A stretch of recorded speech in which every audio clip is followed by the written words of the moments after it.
There we go. So, welcome to the first chapter of the lobby in English. It's going to be our first episode ever in English, Mark.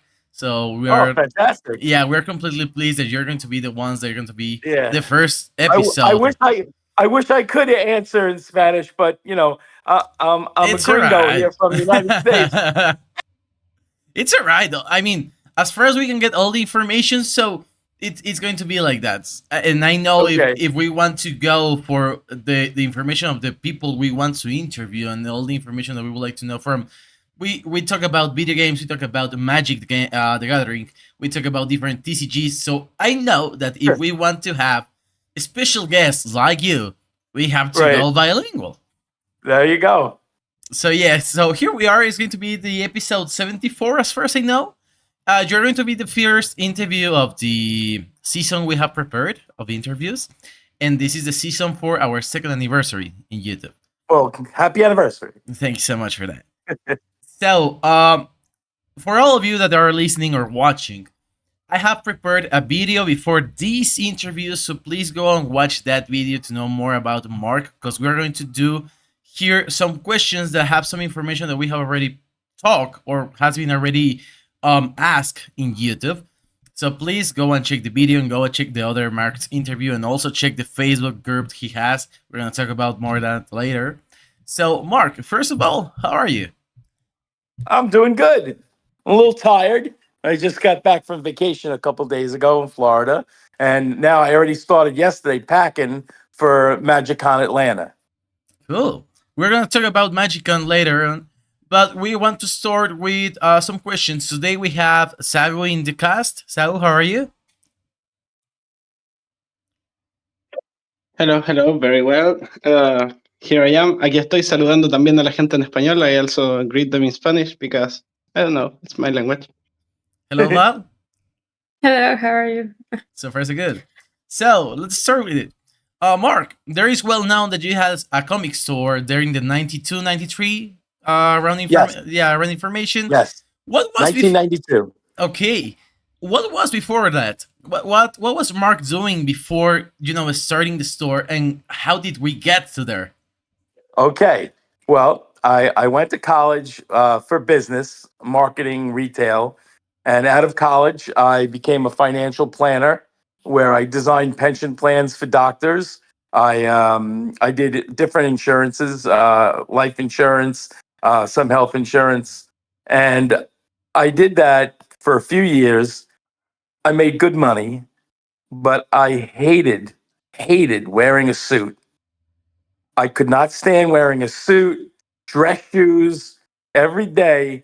I could not wait to get in my door and take all that off and get on some nice sneakers and a t shirt.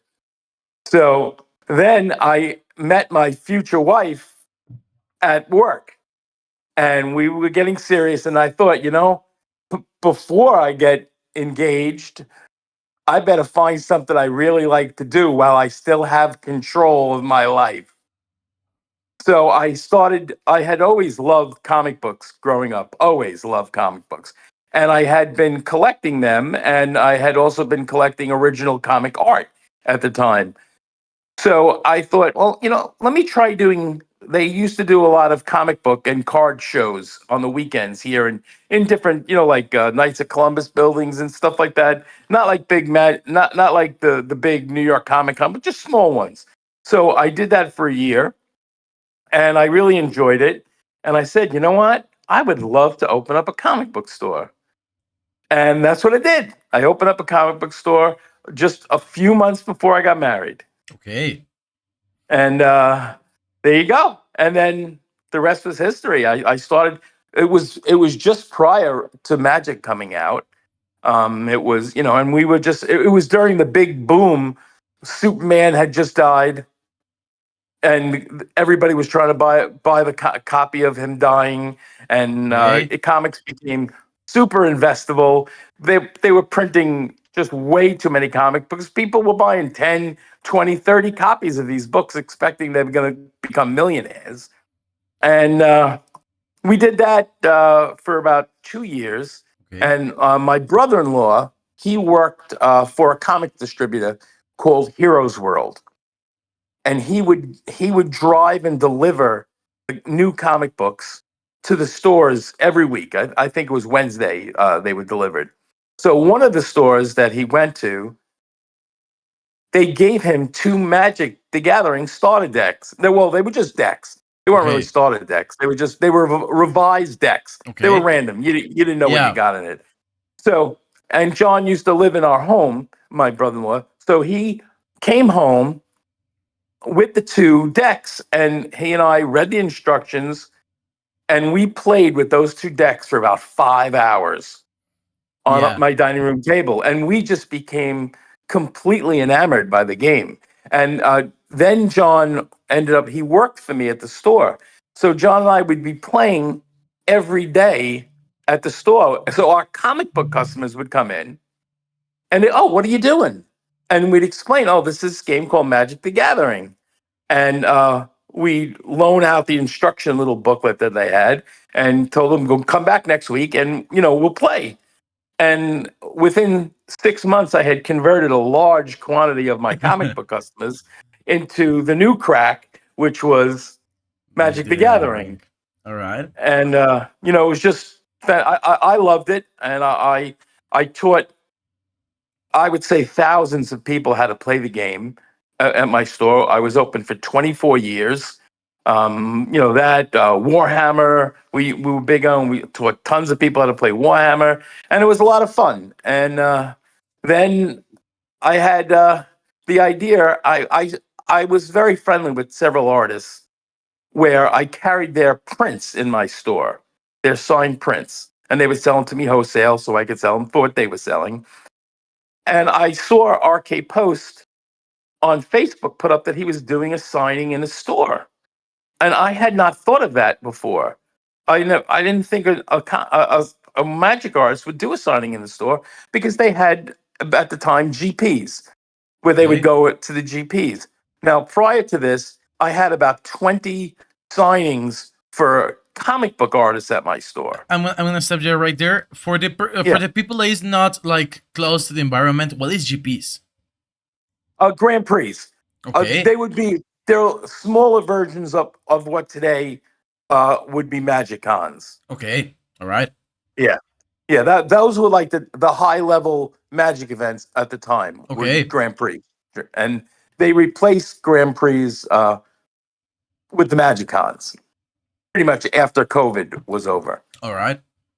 Okay. So I messaged RK and I said, would you consider coming to my store to do a signing?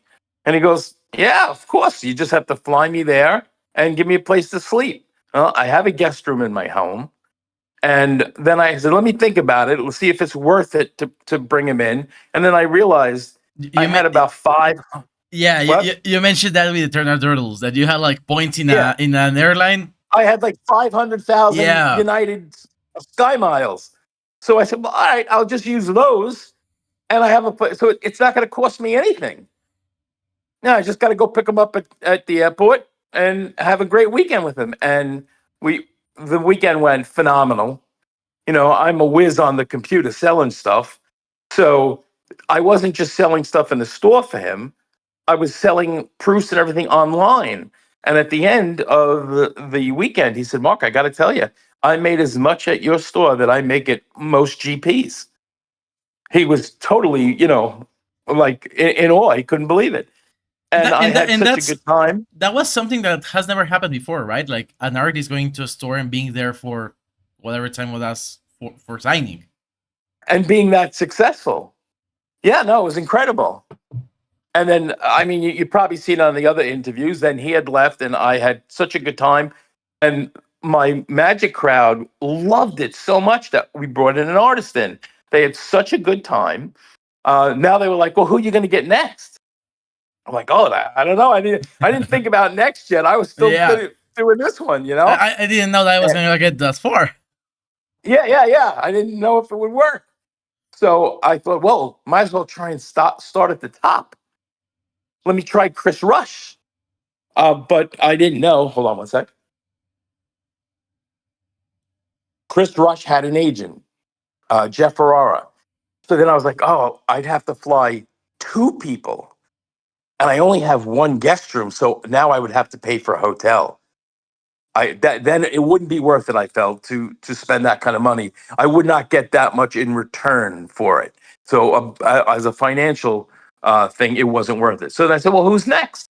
I'm like, "Wait, Dan Frazier. Dan Frazier did five of the Power Nine. All right, let me now. This is I was just kind of pretty new to Facebook and stuff like that, and social media wasn't like it is today.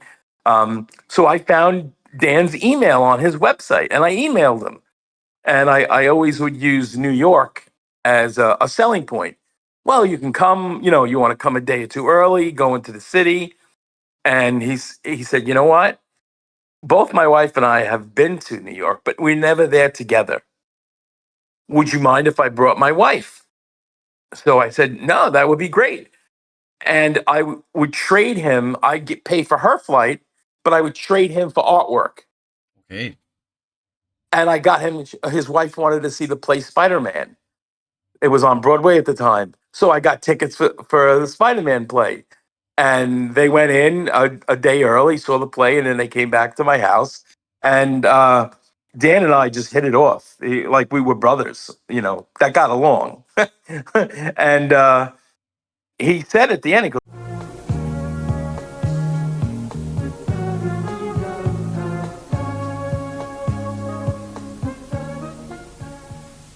"Character's always been Spider Man, Wow, that's so cool. Wow. always." You're happy about the new set? Yeah, well, you know what? A lot. I'm from New York, so is Spider Man. Set He in New York, yeah.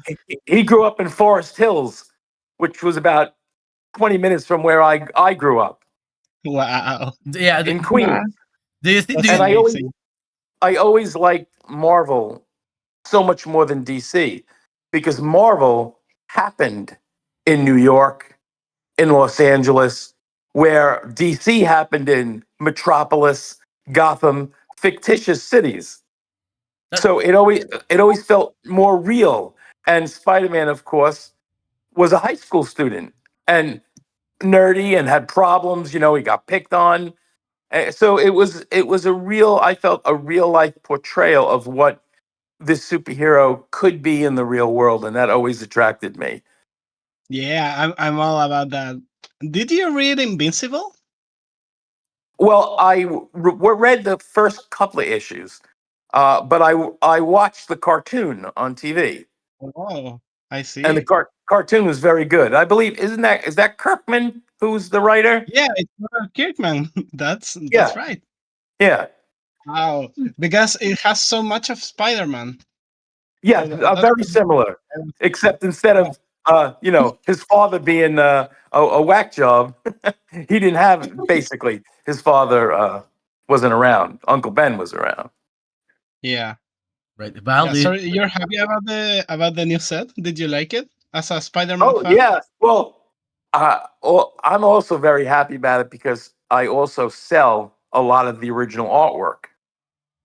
So the fact that That will make you especially happy.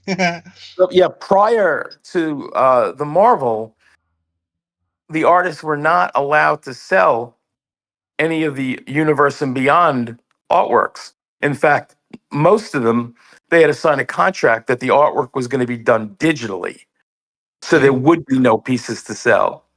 So, like in the past, Universe and Beyond sets, they meant nothing to me. Well, where Final Fantasy is just like this home run for the game, and so many people are so into it. To me, it meant absolutely nothing because I never played. I'm not a video game guy, so I never played the game. I think I played like the original Final Fantasy, the first one, maybe. And there were no paintings, and worse, no artist proofs.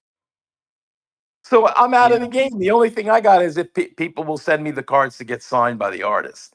So when they allowed Marvel to be done traditional and be able to sell, that was big for me. okay, Yeah, and for the artist. That's so cool, actually. right? There's still no proofs though, which is a shame because I'm all about the proofs.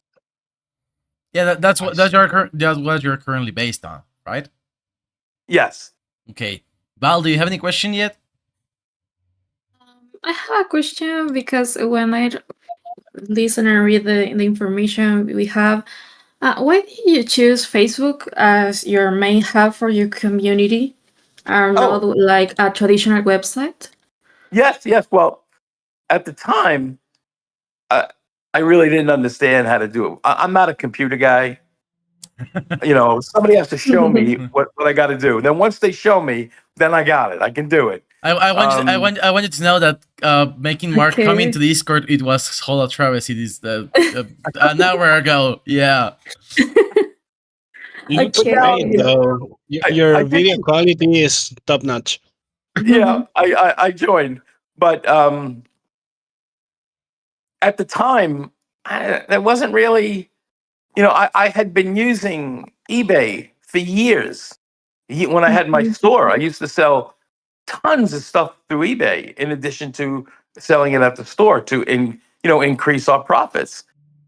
But eBay kept starting to charge more and more and more of a percentage. And then I discovered Facebook. And I used to think Facebook was for some people who really just had nothing else in their life to do but just sit on Facebook. And that may be still true. I don't know. But I found for business, if you stuck to business, is fantastic. And you didn't have to pay anybody a percentage. They didn't take a cut. Okay. And I Okay. started. Then I created some groups. The biggest one being the Artist Proof Group. We have over 14,000 members in the Artist Proof Group, and then my signing service group. And then I also have small groups for like Dan Frazier, Doug Schuler, and stuff like that. But the big main groups are the signing group and the Artist Proof Group. And it became very profitable. And not just for me, for the Artist Proof Group. That group is open to all artists to sell directly and people to trade directly. And I'm very careful. I vet everyone who tries to join as best as I can. So we try and catch all the scammers right away, and we keep them out. And I think that's very much appreciated by the whole audience out there. Okay. All right. I do have another question. Yeah. Back there in time, when you said it was your, I don't remember what relationship you had with the person in the editorial, with the person that worked for the comic uh distributor. And for that time, how did that work? Like, the distribution of the comics to the stores. uh I don't know, Oh, here in Mexico, the little stores, like regular stores, they do a deal with the company, they do yeah. like credit situation, they come back, they see what they sold, and they take everything and they give it new things to sell. Right. Now, that was the way the comic book industry was in the 60s and in the 70s. And then this new thing started because they used to be all newsstand. You used to get your comic books from a newsstand or from a five and dime. They'd have a spinner rack. And a guy would come in, known as like a jobber. He would come in and he'd replace the old books, he'd take them out and put the Okay. new books in. And that was monthly, I think. Each comic book came out monthly. Okay. But they got a discount, not a well, they got it at a wholesale price of something like maybe 20% off or something like that for what they sold. And Okay. if you see some old books like from the 60s, a lot of them have a date on them. It'll say like 6/15 on it. Okay. That means that was the date they received it. So they know when they can send it back Okay. because it's got the date on it. And in the comic book industry, that's called an arrival date. And it's not considered, it doesn't take away from the condition of the book as long as it's not done in like a big grease pencil, as long as it's pen, whatever, as long as it's done nice and neat. It doesn't take away from the value because so many would like that. Then in the 80s, comic book stores start popping up and more in 90s. And then they had the distributors. And at the time, the distributor I used when I opened up was a distributor called Heroes World, and then the major one was Diamond, but we used Heroes World. And for years, that's the way it was, and it was very easy, very simple. But then Marvel got a little greedy. Marvel felt, oh, how can we have more control and make more money? So Marvel bought Heroes World Okay. and said, well, now Heroes World is just going to distribute Marvel. So you couldn't get your Marvel books through Diamond anymore. So now everybody's in a panic. The other comic book companies are in a panic. So that caused DC, Image, and Valiant to sign contracts with DC, making with Diamond rather, making though Diamond their exclusive distributor.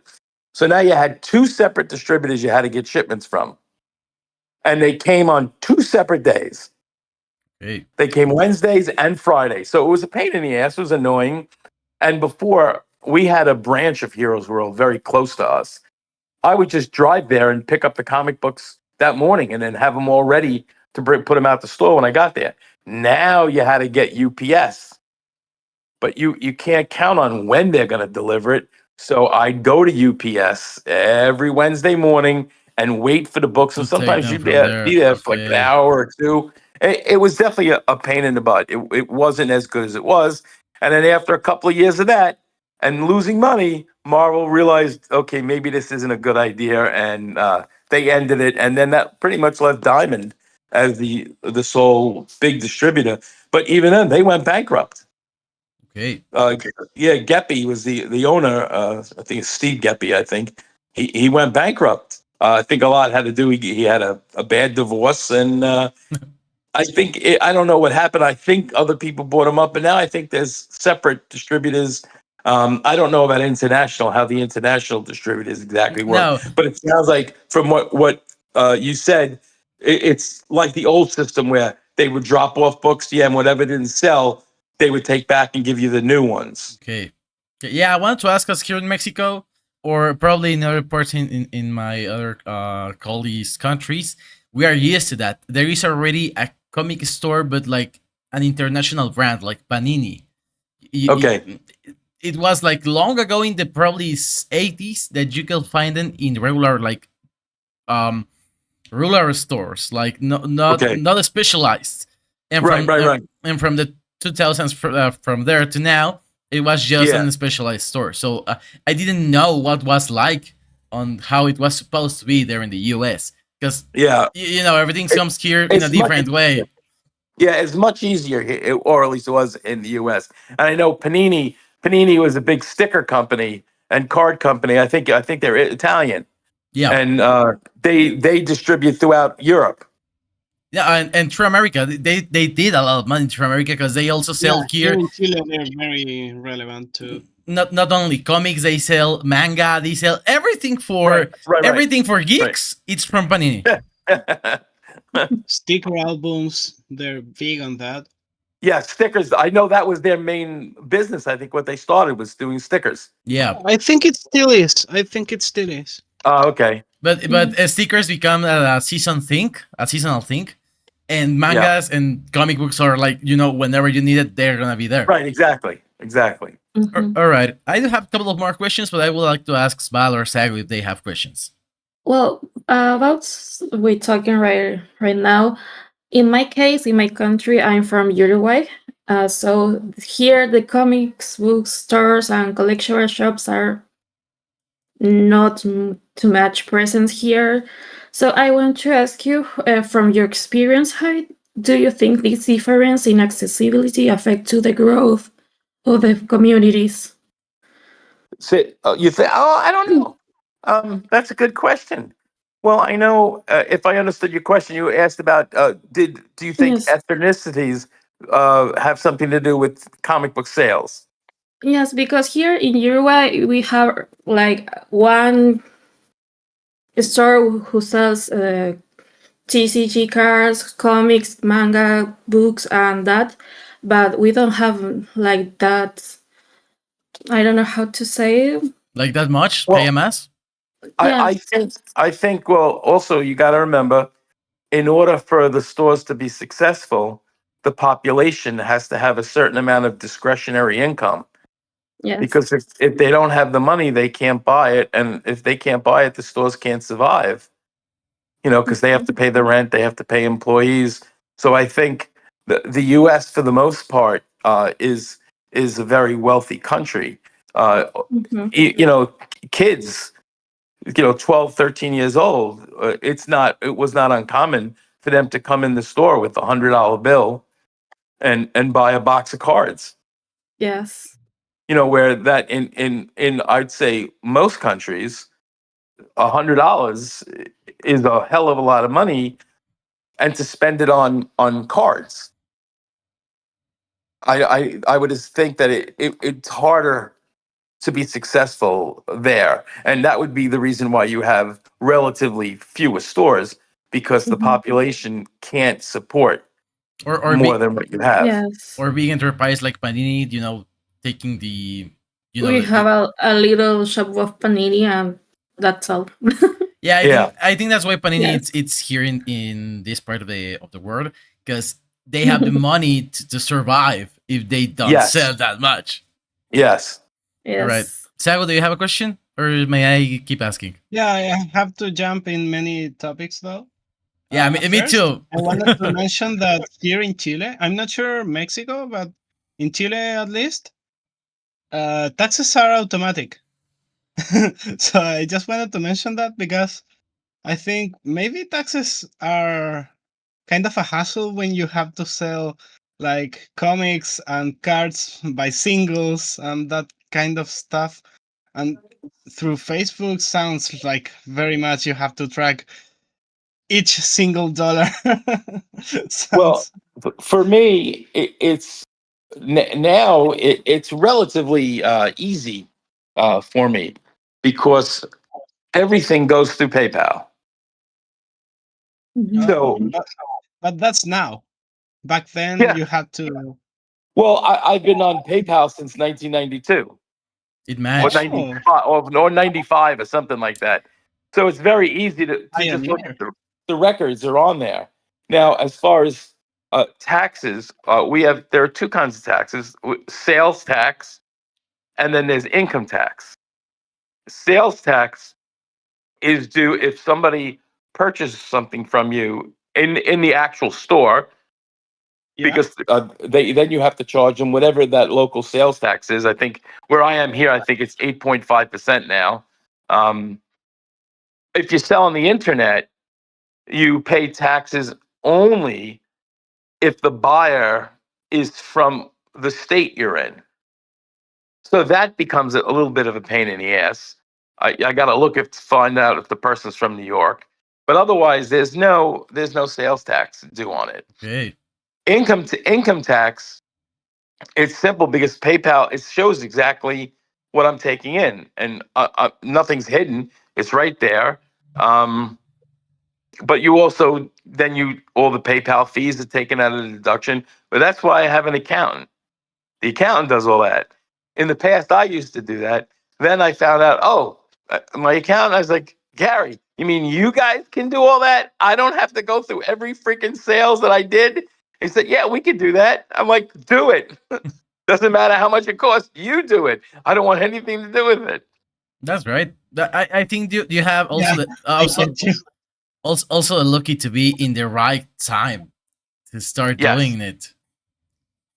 Because on the I, 92, it was the starting of internet as we started to know it, the early in the yes. 2000s, and also all the other platforms that born with it, like PayPal, eBay, and all Yes. these media that helped communities to start working. Because Facebook, it was something but just for university, Correct. not for public, and that in the Right. 90s it started to be. So you also hit the good spots to be there on the right time with everything started to work together. Absolutely. I mean, one thing I thought was going to hurt, excuse me, when the pandemic started and everything started closing. Luckily I had been out of the store for several years already, so I don't think I would have survived at the store if we had to close for months on end. because you still got to pay your rent, and they're not gonna, and And it's it New just wouldn't have York. been worth it. Yeah, yeah. But I already had an internet presence before, so it actually improved business because I had normally would see a lot of people at the events, and we'd be selling the play mats and stuff and prints at the show. But now people couldn't go to a show, but they still wanted that stuff. So my internet business skyrocketed because they had all this money and they had no way to spend it. You couldn't go to shows, you couldn't go out to eat, you couldn't go on vacation. And here in the United States, we were giving everybody free money. So for 2 years, things were just ridiculously, incredibly good financially compared to what I thought. I told my wife, I said, "Hun, with losing doing the events, we could lose 40% of our income," and instead it increased.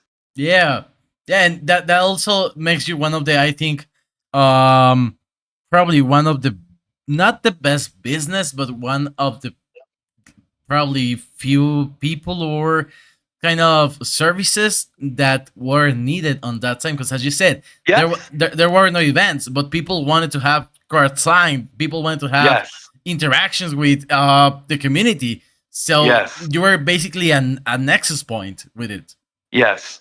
And people were looking to continue that closeness with the community, like you said.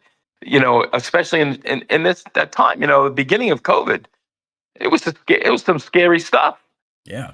Everyone was like, "Well, what's gonna happen? Are we gonna die from this?" So people got very nostalgic, and people wanted to get stuff that reminded them of when times were good. Okay. I do have a question. I have a lot of questions, but I may ask. Yeah. You talk in the also in the, I think it was with Turtle, Internal Turtles, about that your daughter is right now who is in charge about Yes. doing everything. Uh, Yeah. I joke. I'm the figurehead. I'm the pretty yeah. face. I'm the pretty face of the business. Joanna does. Joanna does the grunt work. We call it. Yeah. I mean, she's learning to do it, but my question Yeah. was, Yeah. my question is based on I'm not pretty sure how old is she, but how was to tell her what you do? She's 41. I Oh, have she's 41. grandkids. Okay. Yeah, she's not a little kid. She's 41, and Okay. I have grandkids. My one of my granddaughters actually helped a little bit also. Um, well, I tried to keep a lot of the stuff basic so she would understand it. She knows, just from doing it so many times, she knows all the artists. And I tried to make the process easy for her to be able to grasp and continue to do.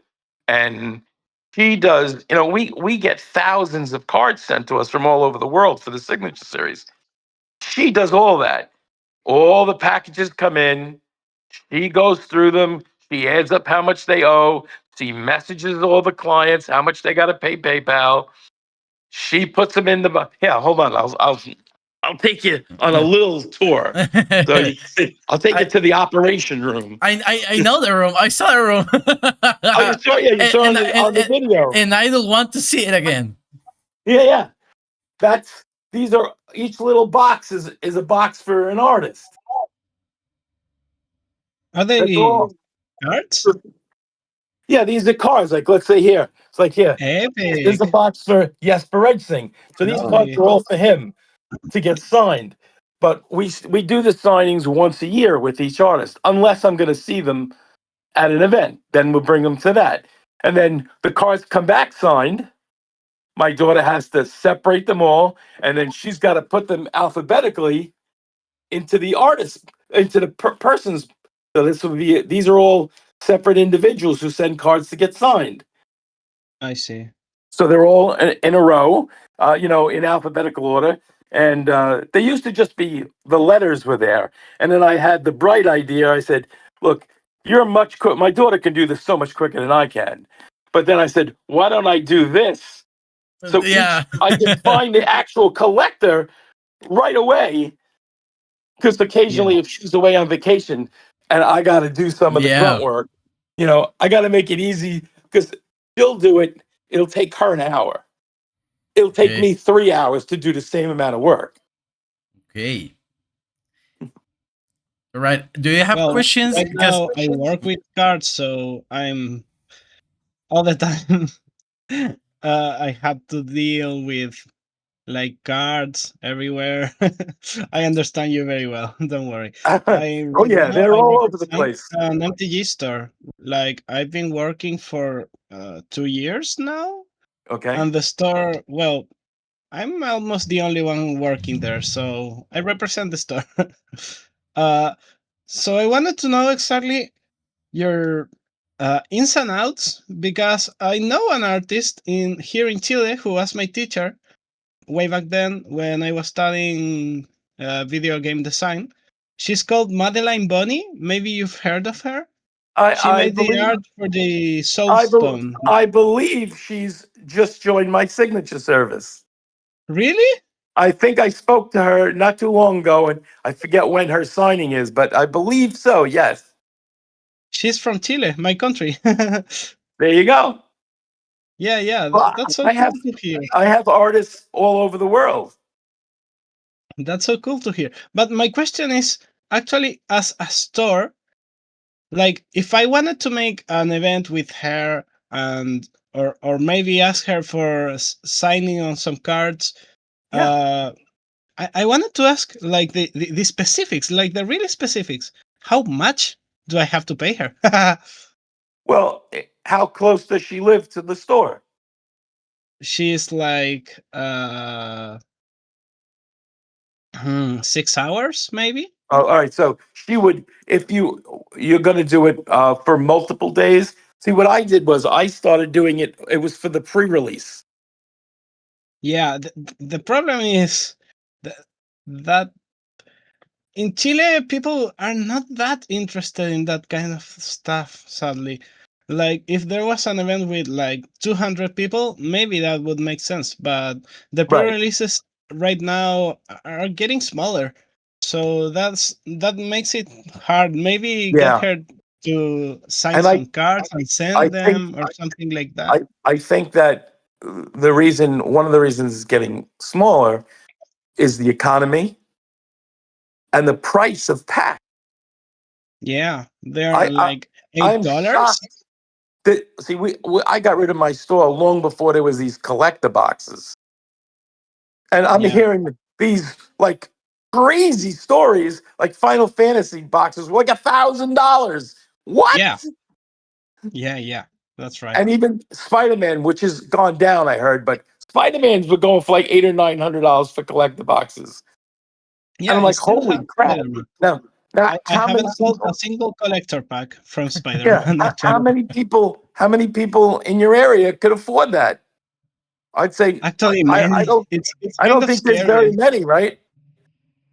So Uh, it's weird because there's a lot of people, but they're whales. So they buy like right, uh, right. all the stock when they see a good price, or Yeah, they'll maybe buy it all. they pre-order in like 30 stores and then cancel Right, their pre-orders. Each pre-order that's not above some price, they cancel right. it. Okay. So yeah, they actually take everything that's kind of relatively cheap. Yeah. So it's harsh. It's very harsh. Well, what I did was when I took pre-orders, you had to prepay. Yeah, So you prepaid. If you decide you don't want your box, well, you don't have to take it, but you're not getting the money back. So you probably better take the box then. But I would yeah. think if you wanted her to come to the store to do a signing, you would have to put her up for a night at least because you can't make her. If she's coming for one day, you can't make her drive there and drive home all in one day. That's right. That's You'd completely right. have to put her up for the night and at least pay for her transportation. Whether it drive. I assume you would probably drive that. Not you could fly, but I don't know if that would be might be too I pricey. think she would fly here in Chile. Flying is actually quite cheap. Like Okay, from so Chile then to Chile, it's cheap. Yeah, But you have somebody go pick her up and take her back to the airport the next day. yeah, that's possible. All right. That's the only thing I can think to make it, warranted at all. I see. I see. Good information. Thank you. You're welcome. Yeah, yeah, yeah, yeah. All I right. actually value it a lot. But I have another question, if I may. Sure. Go so. Go so. Go Um, so. well, this one's from Neku, who's not here present. Oh, But just a parenthesis. Neku, she's an artist who wants to become a magic artist. Okay. yeah, So she studied actually that. What did she study, Sagu, especially specifically? video game design. Okay, but she's a pretty good digital artist. So she was like pretty excited to come here with you, but due to the schedule, it was not possible. Okay. So So you want advice on what to do? she may Yeah, have a yeah, yeah, question yeah, from yeah, yeah. Sagu. That's Well, the question. That's the question. Don't worry. Go ahead. unfortunately, the best way to do it is to meet with the art directors. They'd have to go to one of the Magic Cons or some of the art. There's an event called AluxCon, which is next month, where you can have portfolio reviews. You schedule your portfolio reviews. So the artists would, if they're digital, they would bring their tablet with all their work on it, so they could show and get their names in front of the art directors, because it's not Wizards that really hires them. It's the individual art director. If Yeah, they think that, oh, this person could be good for this, they're the ones who pick them. Okay. Yeah. of So course. that's the best way. I don't know if there still is, but there used to be online with Wizards. You can upload your portfolio for them to see. I You want your stuff in front of the art directors. Yeah, That's the best way and it's not the same to send it digitally or through an email that to be there with compared to a them. person. Yeah. Yeah, They get to know you, and you stand out more that way.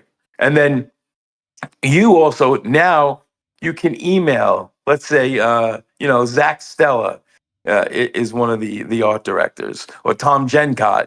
You can email them, say, thank you. I enjoyed meeting you at the event. Please let me know if there's anything you think that I could do for the company. And then every couple of months you send a little hello message, the same thing. So you stay in front of them, and maybe eventually you're able to break in. yeah, it's a follow-up see. situation. And Thank you very Wizards is much. certainly Wizards has certainly been trying to get as many international artists they can find. Yeah, I've got a hotbed right now is Indonesia. I have a whole big bunch of artists from Indonesia. Who would have thought wow. Indonesia would be this hotbed of art? And South America has always been a very big comic book artist reservoir. There's a lot of the crew, the older crew, were from South America. Yeah. Do you happen to know Nestor Sandon? I don't know him personally, but I've heard the name. Yeah, Yeah, he worked on Final Fantasy 2. He's from Chile. Oh, nice. Yeah, yeah. yeah, yeah. All right, and Val, do you have a question? Okay, Val is mute. Go ahead, Oh, you. okay, okay. All right. For Magic, you remember, this first like package you got from there in the 90s. What did you see it like something that was going to keep going up, or did you see like this is other card collector situation?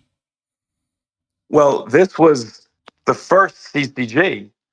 It was the There was first. no. This was the first one. There No, was no, no. but I know there was like these cards from the MLB or basketball. I'm not sure about the dates if they Oh, that would were. be sports cards. Yeah, Yeah, sports cards. Well, I never really looked at Magic as an investment. no, no, It no. just turned out that way. I Here's what happened with me. The It first happens. It time happens.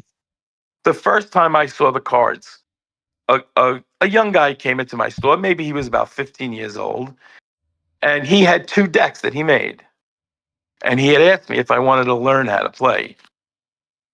This was right before my brother-in-law brought the cards home, Okay. and he tried to explain to me the best he could. And I saw the one card, this card called Zephyr Falcon by Heather Hudson.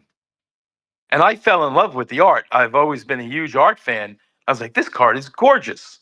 And we played 2 or 3 games, and I don't think I understood quite how to play it, but I did love that card. And he gave the card to me. He said, Mark, you keep this card. And I thought that was wonderful. And then when my brother-in-law got the two decks, and we were just glued to playing it. Like we spent like a whole day at my dining room table just playing out of these two decks. And these are not decks that we put Okay. together. They were just random decks. And I knew right then. I said, This is freaking addicting. This is going to be good. This is a game changer because you don't need a board. You don't need a big box. You just need a pocket to put your deck in. You could take it to school, and when you have some time, you could play at school in the cafeteria. And I thought that was wonderful. And I've always loved fantasy, so I was like, this is gonna do fantastic. And Okay. then there you go. And then it was. One. Well, do you still play? Do you still play? Unfortunately, at 63 years old, running my business, the last thing my wife wants me to do is play Magic or go to another store and play Magic when I'm not working. I mean, when I owned the store, like I said, I taught thousands of people how to play. I signed thousands of people up to DCI. It was my life. I lived it. And now the last time I played, I can tell you exactly when the last time I played. Um, it's the set that had the masterpieces in it. The first one, Oh, it's Kaladesh. the one that they renamed because supposedly the Avishkar. original. I'm sorry, Avishkar. Yes, they Yeah, renamed it because it was racist or something. I don't know. I have no idea what it was. But yeah. I went. The word Kala. I Yeah, think it meant like black. I went to my friend's store for the pre-release for that set. That was the last time I played. Hey, hey, Mark. Wow, You, that you, was like 10 years ago, I think. Yeah, probably. Yeah. Oh god, you last time I mentioned. played was last week. Well, I'm a little older than you. I hope I still play when I'm older too. Well, it was very funny when I had the store, relatively early when we were carrying Magic, maybe first couple of years. I became friends with one of my customers named Lou, and I was off Sundays and Mondays. So every Monday, Lou would come to my house, and we would boost the draft. Two people, so you knew who. If I didn't get the card, they got the card. And I remember saying to him, I go, Lou, do you think when we go to the old age home, we're going to be playing Magic the Gathering? This was whatever, close to 30 years ago. And he was like, nah, no way this game's going to make it then. And he couldn't have been more wrong because it's more popular, selling more than it ever has been. Yeah, definitely. You mentioned the card, the Flick Falcon. I guess it was. Zephyr Falcon. Second It's Falcon. Zephyr Falcon. It's a blue for one From, and blue, it was 1/1 from fire Legends. Okay. vigilance. I think before vigilance, of course. He said he doesn't untap when he attacks. Yes, that was it. It was like a baby Sarah Angel Yeah, because yeah, and it was a one it one. shows a falcon. Yeah, a 1/1 Falcon with flying. I'm gonna ask. Wait, I may know the answer, but do you still having that card? No. Well, actually, I may You have the probably have card. it. I may have the card because Yeah, I still have a few thousand cards, but I don't know if I don't think I have that particular card that he gave me. Okay. It went Okay. in a deck. I did have a blue and white deck with 4 Sarahs and 4 Zephyr Falcons. Okay. Wow. Sarah Okay. Angel. When that Right. was good. You tell me if we are still good on time, Mark, or I'm not going anywhere. okay. So probably I, not. I'm as long as I am going sometime in the early evening. There's an artist. His name is Howard Lyon. He did a lot of magic cards. He actually has a gallery showing. He's from okay. Utah, but he came here to New York to do a gallery showing tonight. So I'm going to go hang out with him and go have dinner with him and his wife. Okay. All right. So I may So, take. so you got about 2 hours. Okay. Okay, we have I, time. I may not take the 2 hours unless we play some magic board, but I'm gonna take some more minutes if you don't mind. Okay. Okay. All right. So let's keep going on the timeline. You start seeing the magic boom, the Magic the Gathering boom. What was on your mind when you start to sing like I don't know if the growth was exponential of people starting to play, or it was a linear thing. Like it was just It was like more. It was a more steps. a steady increase. It was more of a steady increase. Okay. Where I saw the big explosion was Pokemon. Okay. Pokemon, when I remember because it was produced by Wizards. Game Freak owns it, but originally it was produced by Wizards for the United Yeah. States. And I remember when my distributors were taking pre-orders, and I was like, Pokemon, what? Because I knew nothing about this. I'm like, well, what the heck is this? These little characters. Who's gonna want to play this? So within like a couple of weeks, the game jettisoned into the stratosphere. And of course, the distributors were now, oh, if you want a box, it's no longer $45; it's 100 and something Oh dollars. my god. But yeah, it was crazy. Dealers were paying $5 a pack, so they could sell them for $8 a pack. They were everywhere. They were in 7-Elevens, all over. You would find these because they were so popular. And I just happened. I got very lucky because I don't know if there was what was it? There was a store called the Gatekeeper, and they were located in malls, and they sold games, and they sold Pokemon, and Wizards ended up buying them, so they had retail distribution for their product. So I had heard they had Pokemon, and at regular price at whatever $3 a pack plus tax. So I went, and there was a line of people. So I'm halfway up the line, and I noticed the 3 people working at the store were all people I taught how to play Magic and Warhammer. Okay. So, so the manager sees me and says, Mark, what are you doing here? So he called me over. I told him, and he said, you know what? Don't wait online. We close at 9:30 tonight. You come back here at 9 o'clock. So I went back, and he said, and bring something that can carry a lot of stuff. So I went back at 9 o'clock, and as they were closing, he took me into the store. Said, Mark, you tell me whatever you want, because they had tons of stuff in the storeroom, but they would Okay. limit how much they would put out at one time. Like they would release maybe 30 boxes to sell, and then that's it. They'd be out of it. They say they'd be out of it, and then Okay. 2 or 3 hours later, they'd release more boxes. So I went in the back, and they didn't have them in the regular booster boxes. Okay. They had them in brown boxes with 750 packs in each. Wow. And we said, whatever you want, you can buy. So now I had a direct link to get as much product as I wanted. And so I would bring these boxes home. And then my wife and I would count out 36 packs. And we would put them in a brown lunch bag that you would carry to school with your lunch in. Okay. Yeah. Okay. And then people would come into the store. Can I get one bag? I felt like I was a drug dealer. Oh Can I my get god. one bag? Yeah. Yeah. That looks like a drug deal. So Yeah. they would pay. I'd sell them for $5 a pack, and I paid $3 a pack. And the guy gave me his 10% discount, so that helped also. Wow. So I actually, yeah, that whole Pokemon craze was amazing, absolutely amazing. And we were able to turn, because we ran Pokemon League in the store, and we were able to turn many of the young Pokemon players as they got older into Magic players. And that was really a big increase in Magic players as Pokemon actually died off. because they didn't come out with new sets for a Yeah. long time, and that was a killer. Then they re-released.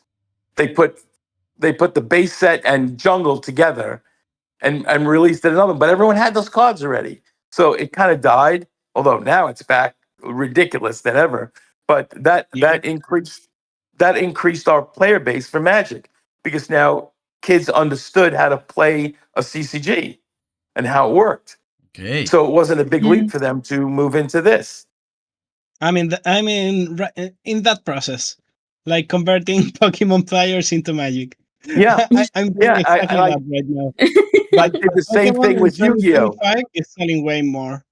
Yeah, Like it's backwards. Everything's backwards now. Pokemon is selling a lot, and Magic is struggling. Like yeah, Spider-Man yeah. hasn't sold anything.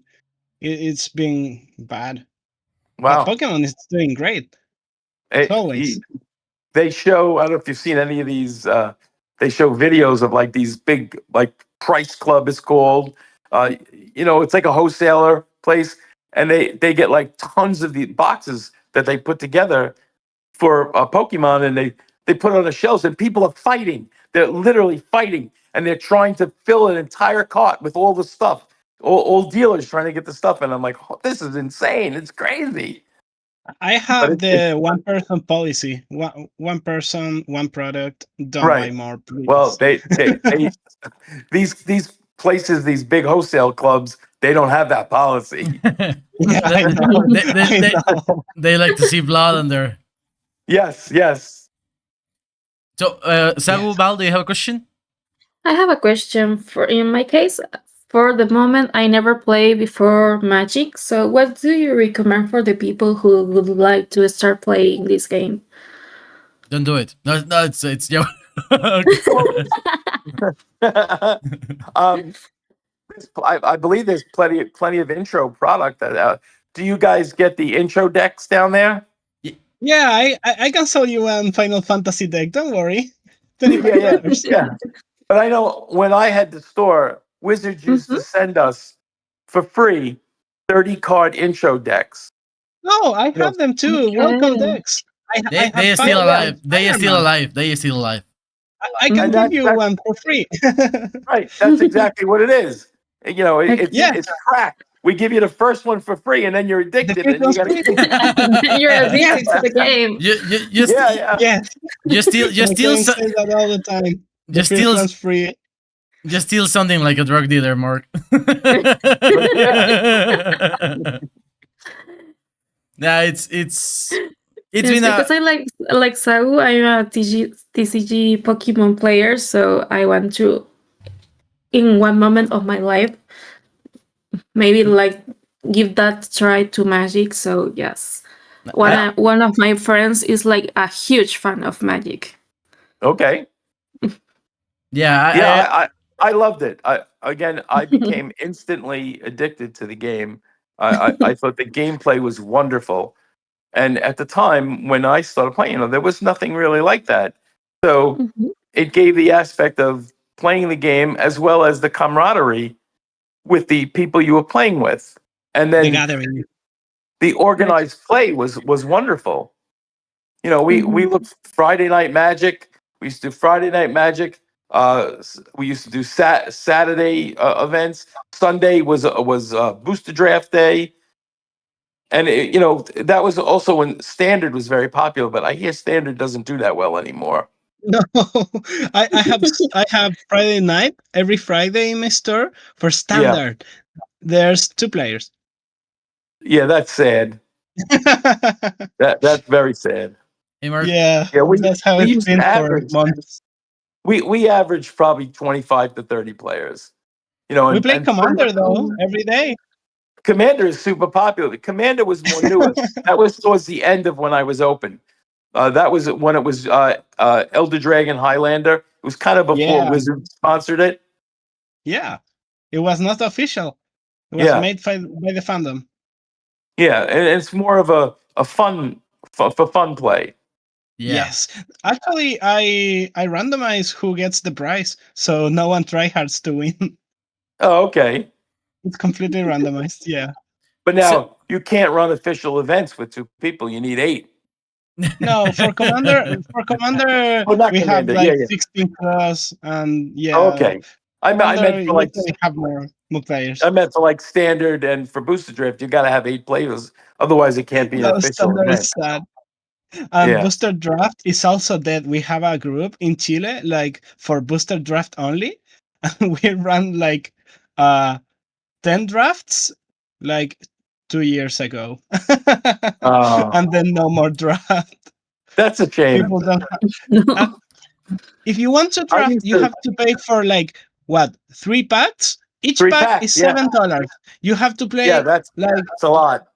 $21 for an hour experience, a 2 hour experience. Yeah, So it's and right now Spider-Man is not the best set for worth opening. So people never buy standard. The premium products are all that thing with the kids now.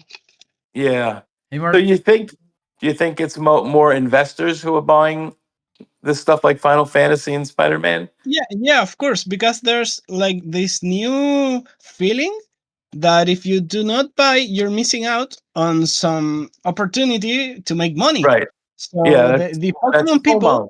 have We that call that mentality. we call that FOMO, fear of missing Yeah, out. yeah. Yeah. The FOMO, the Yes. FOMO is very strong here. It's very very Yes. strong, and many games or cards can produce FOMO. So, for example, the new Pokemon set. I don't know if you've heard about the EVs, No, the I know EV set, nothing about it. I don't the know anything prismatic about it. evolutions. It was the Armageddon for TCG stores. There was Armageddon, yeah, there was and I'm not video on kidding. there was video on social media where people were in Target, not even in a TCG store, in a Target, hitting each other to get a box of Yeah, yeah, EVs yeah. That's EVs what I pack. was talking about. Like in the Price Club and BJ's, the same thing. Yeah, Yeah. Crazy. that's because of prismatic evolutions. It broke completely the market. And the new set that's coming like next month will do Yeah. that same because people are completely mad about Pokemon right now. So, Mark, I want to go back to the store. Uh, it was about the time that you realized that doing what you do right now, designing with artists, was becoming a thing. How was the decision to leave the store and to start doing what you do until now? Oh, well, the decision to leave the store actually was pretty easy. I had done it for 24 years. I put my time in. The first 20 years was wonderful. Absolutely. I look forward to going to work every day. I had so much fun, and I made enough money to support my family. But then the crowd changed. The players changed. Before, the players were all about having fun. They wanted to win, but they were there to have fun and a place to be. My store, it was a place to go, a place to hang out on a Friday night. Not going to some club or anything. You're just hanging out with friends and you met people. But then I think it was not just the store, but I think it's society changed. A lot of the young people became very entitled. Um, and then new stores were opening up all over the place. So you'd have a store that would open up and give ridiculous price support, like crazy price support, because the guy who owned the store lived in his parents' basement. He had no bills. His parents bought the store from him, so he didn't understand how to make money. So Okay. then I had to get my price support was based on, well, I have to make money. So you'd have a lot of players complaining about the price support. Well, this store gives this store gives that. Like, well, Happens come to to me me in too 2 years, today. and then those stores would be out of business in 2 years. But then there was always some other dummy who would open up and do the same thing for a year or two until he ran out of money. So it became it wasn't it lost its fun, and a major part was my wife had to have 4 spinal surgeries, and it was very rough. I didn't like leaving her at home alone. So now, when I used to go to work all excited, now I couldn't wait to come home and be with my wife. So when I thought of this opportunity where I could work at home and I'd be here for her, there was no decision. I no longer enjoyed going. The last 4 years at the store was very rough. I wasn't enjoying it as much as I did. I burnt out in the store, Okay. but I always loved the artwork, and I always loved working with the artists. So this was a whole nother aspect. And at the time, there no one was really doing what I was doing. Jeff Ferrara, he worked with Chris Rush, and that was it. Just one person. He wasn't doing the signings. Another friend of mine, Scott, he had a group called Give Me Mana, and he was very much into promoting the signing, but he didn't really do it so much as a big business. And then it kind of just, I got lucky a lot of it, that it all fell together, you know due to certain aspects. It all came together, and I loved it. And now my commute is 10 feet from my bed, across the hallway into my office, and my daughter works for me. What better than I can do than Yeah. that? That's fantastic. I get to see her every day. She lives on my block, so she has a very easy commute. And then now I've gotten to travel parts of the world. I had never been to Europe. I really never been out of the United States, Canada, and the Caribbean in my life. That was it. And then with Magic, I've been to England 3 times. I've been to France. I've been to Amsterdam, Spain. I'm going back to Amsterdam next year for MagicCon again. So I owe a lot to the game and to the community. Okay. Val, Saru, do you have a question? I do have a question, but I will let you continue with it. No, no Go questions. ahead. All right. So, if Mark was not on that group, or by any chance the signing was not working, and you decided to close the store, what was the option B? What would be the actual Mark I that don't we're seeing know. right now? I don't know what would have happened. I don't know if I would have decided to close the store if I didn't have this option, where I thought of doing this and working with the artist directly. Um, if I had left the store open, I think when COVID hit, it would have closed us, and I don't know. I don't know what I would have done. I have no idea. You know, now I'm 63. At that time, I was 58. Starting a new career is rough at 58, but you got to do what your family needs. So you got to make what you can. And so the best is, if you can make money, support your family, and enjoy doing what you're doing. Okay. So the store, like I said, for 20 years was wonderful, and now this has been about 8 or 9 years now, and it's fantastic. Okay. And two stories that you would like to share. I don't know if crazy stories or bizarre stories or funny stories, but one from when you had the store, and one as the service of signatures of Mark. Hmm. And there are a lot of stories. A lot of them I can't share though. Yeah, it can be funny. It can be a person who sent like 3 packs of cards that he wants to be saying, something like that. Change names. Change names. Don't worry. Well, I, as far as working with the artists go, I've had wonderful, wonderful times. You know, I've had a lot of fun with Dan Frazier, a lot of fun with Doug Schuler, with Richard Kane Ferguson. I have plenty of stories about Richard Kane Ferguson that I can't share. Maybe in a memoir someday. But Big names. Big well, we names. did one time. We did. I don't know if you ever saw it. There's a video. I went to Richard's home, and there was a big stack of cars that we were.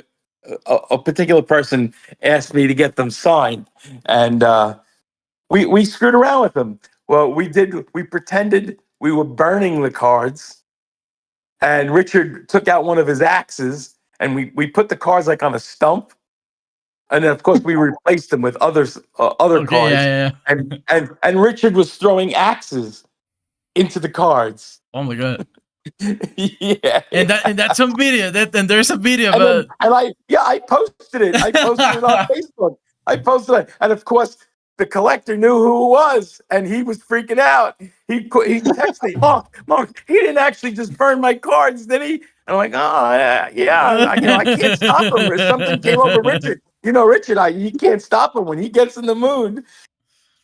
So that was probably the funniest thing that Okay. ever happened with the artist. With the store, I think one of my favorite things that happened at the store. This is comic book related.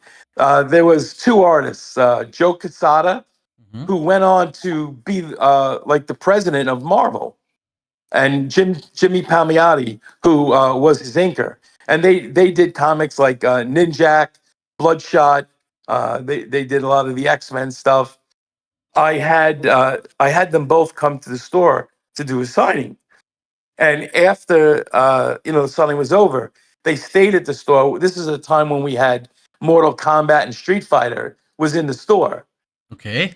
So the two of them, me and my brother-in-law, we played those games till like 2 a.m. And that was a lot of fun to think of, and to think that I ended up I was playing these video games for hours with the person who becomes the head of Marvel Comics. That's such a big, yes, such a big name.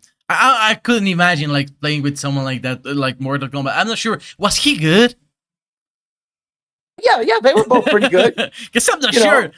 Yeah. Yeah, they're both New Yorkers. All right. So, in case Bal, do you have any last question? For me, no. Not really. Okay. So, Mark, on my end, it's going to be also that was my last questions.